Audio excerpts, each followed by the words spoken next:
Hey guys, and welcome back to That LP Show. The name of the game is Cave Story for the PC. Let's enter into what appears to be the Cave of Wonders and get our buddy here to safety. Okay, this is the Waterway. It has some older enemies lurking around in it, so we're not going to have anything too difficult to contend with, especially with most of our weapons already at max experience. And I think I'll top off all of my weapons here. Let's see, what else do I have to go? Just the super missiles, huh? Okay, so I'll top them off. Take these guys out. And if you guys head over to the Next Gamer Network Hub channel, you'll notice that I was recently featured over there. So yay, I get more exposure, more views. I love whoring myself out. Go follow me on Twitter and like me on Facebook, bitches. Because I want to be the prettiest girl at the Harvest Moon Ball. Okay, so we have these currents right here. As you can see, well, we got this gap here, but because of the current, we're not going to be able to go in there and do anything. So just keep moving forward. How am I on missiles? Oh, I actually need quite a few of them. Okay, so maybe I'll be able to get some of those on the way. Oh, I love the level 3 sword. Notice how I didn't even have to aim up at those other bats in order to hit them. Oh, you know what? No, I'm good. There will be a place to heal up pretty soon here. Okay, tricky jump here. There we go. Want to avoid those spikes. And, okay, I thought there was something hidden in there. I must be thinking of another area. Oh, yeah, here we go. This is what I was thinking of. We come in here and start shooting at the air. Some hearts spawn, so if you need some health, there you go. I think there's some more right here. All right. And as you notice, this entire area is filled with water, which is why we're moving really slowly and we have that bubble around us. Okay, so we have this current that's going to carry us, and pretty much what we have to do is as we're going along, we have to jump with proper timing to avoid all of the obstacles. Okay, it's just going to carry us here. Jump right there so we don't get hit by those spikes. Try to take this upper path. Okay, it's going to sweep us around a few times. Just keep trying to hold over to the left so we can get carried over here. There we go. And try to land here. And you will use our level 3 sword to take out as many of these jellyfish as possible. Be careful that you don't get sucked into the current. Alright, no real way around this. We are going to get hit. So, okay. Oh, maybe I'm not going to get hit. Maybe I'm not. I got hit. Wonderful. Wonderful. Come on, current. Just carry me over to here. Carry me over to here so I can jump up here and get into this shack. This is very important. If you don't jump up here, revert to your last save because you do want to come in here. All right, we got a little bed right here. Let's lay our buddy down. Let him rest. Okay, how's he doing there? Although he's not moving, he seems to still be alive. Well, that's good. Let's see if there's any information on this. That reminds me, I also recorded some findings on that notebook. Notebook. Okay, here's a bookshelf over here. Maybe it has something interesting. Nothing of interest. Okay, so I was wrong. Let's try this one. The notebook is covered in dust. Open the notebook. Yeah. Robots manufactured on the surface have limited aquatic mobility. In the case of flooding, the system will automatically initiate a shutdown to prevent from short-circuiting. Below are instructions on how to service flooded robots. Yay, we learned something. We're smarter now. Flooded systems will begin a reboot process automatically after using the above method of draining. Okay, so let's try this out. I didn't know robots had to read books in order to learn stuff, but I don't know. That's how Johnny 5 got his input. Drain the water from his body. Okay.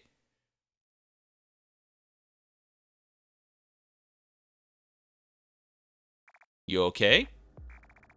You're safe! Oh, I'm glad. I lost consciousness?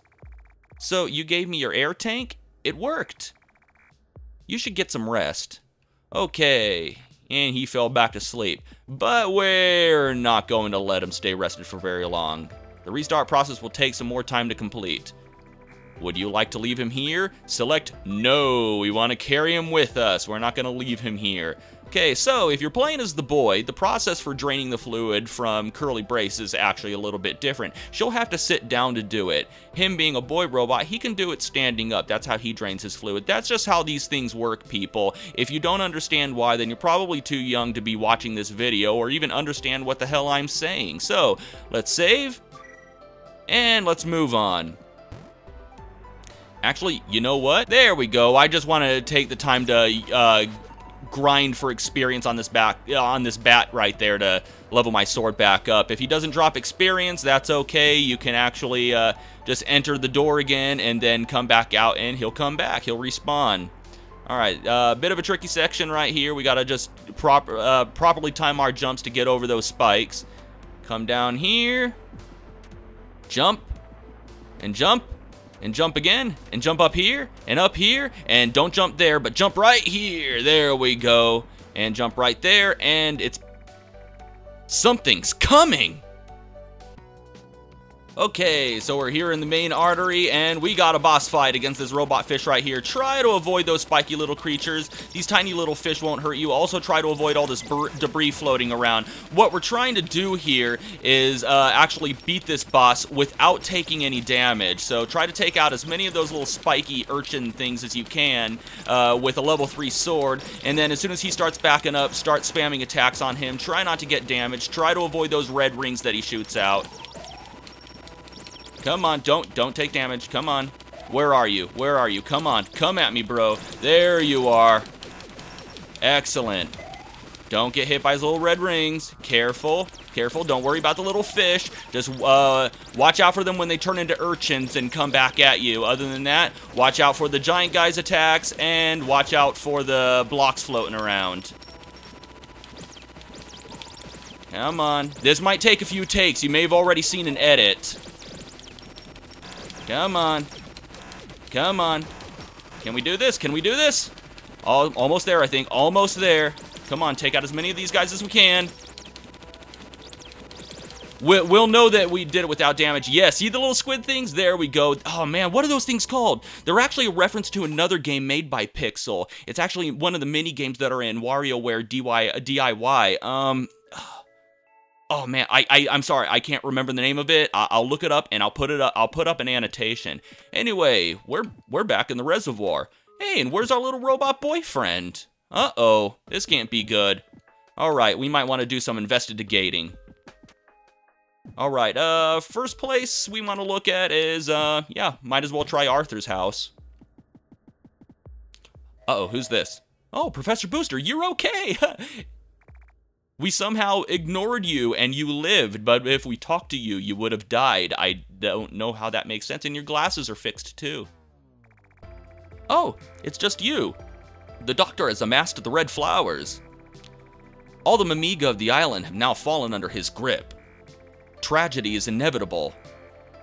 I had known these events would transpire, then... Oh, had I known these events would transpire, then... I should have at least had Sue escape from the island. And we got the Booster 2.0. Please honor my final request. If you see Sue one last time, please take her and escape from the island. She is Dr. Sakamoto's daughter. For the longest time, she resisted coming to this island, but she couldn't be left behind all alone. She had no choice but to follow us to the island. Please, take her and escape. Okay, well, we want to go into the egg corridor, but before we're doing that, let's equip this new Booster 2.0. You actually have to come under here, just like with the 0.8, and actually equip it. There we go. Now, in addition to letting us boost up, it actually lets us have a horizontal boost as well if we push forward. So that's actually really good for evading enemies. Well, the first place that I want to go with this new item is actually, Oh yeah, I want to go up here. This seems like a good place. Up, up, and away. And again. And come in here. Excellent. You might recognize this place. Yeah, it's the first cave we were ever in. And there's much more enemies now, and they're being bastards. There we go. Let's see if we can level this thing back up. Okay. Well, here's a place to heal and save. You might recognize this place. It's the first screen we ever saw after pushing the start button.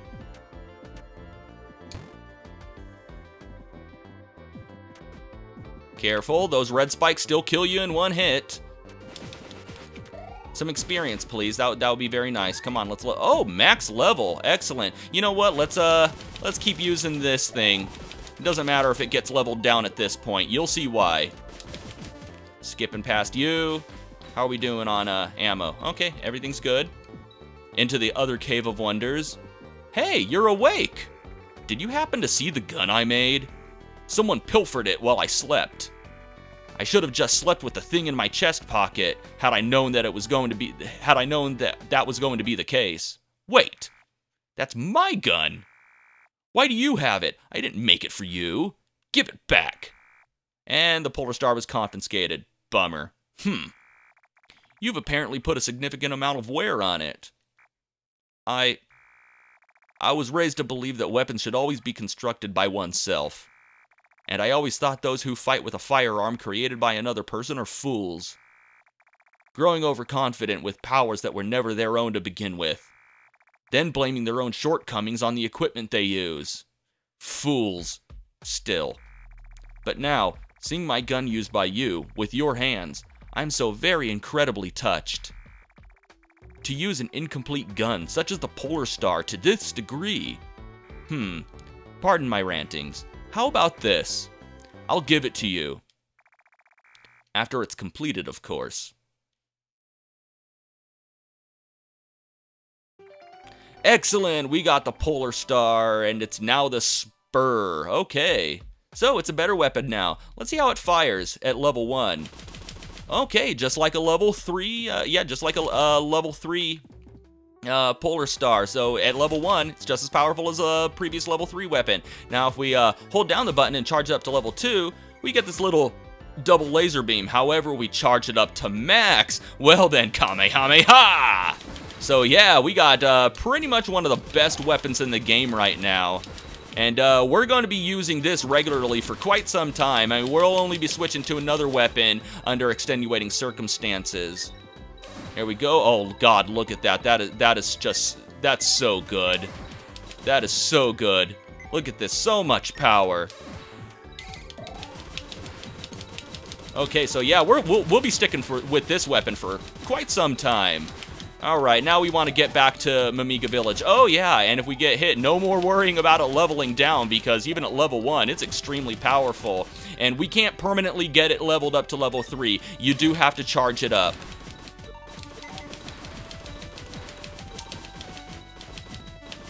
Come on now, there we go. So yeah, if you forego trading in the Spur for trading in the Polar Star for any of those other seemingly good weapons, and they are all good weapons and have their advantages, even a level 3, especially a level 3 machine gun.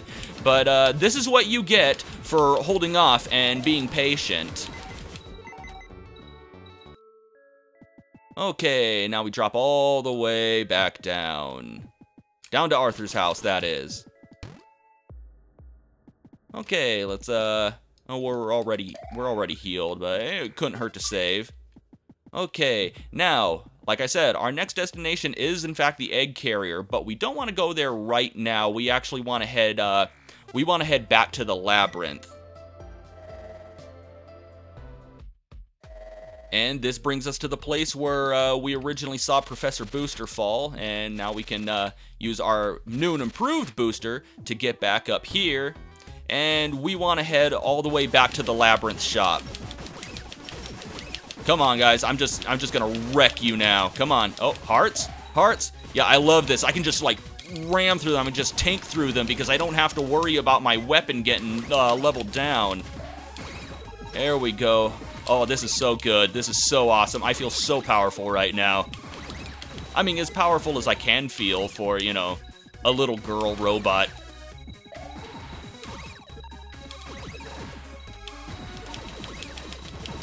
Kills bugs dead. Okay. A little bit of a tricky jump right here, but it's not too tricky because, as you can see, we can actually give ourselves a little bit of a boost with the booster. Watch out for the red spikes now. And as soon as it rises back up, drop down. Yeah, kill you. Oh, health. Not that I'll really need it. If I wanted to, I could heal in the clinic right there. Let's get rid of all these guys. They're gonna annoy me.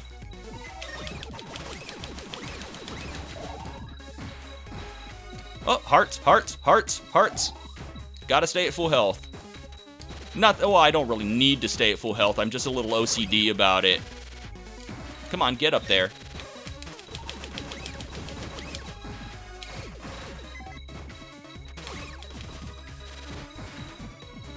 Oh, I missed you.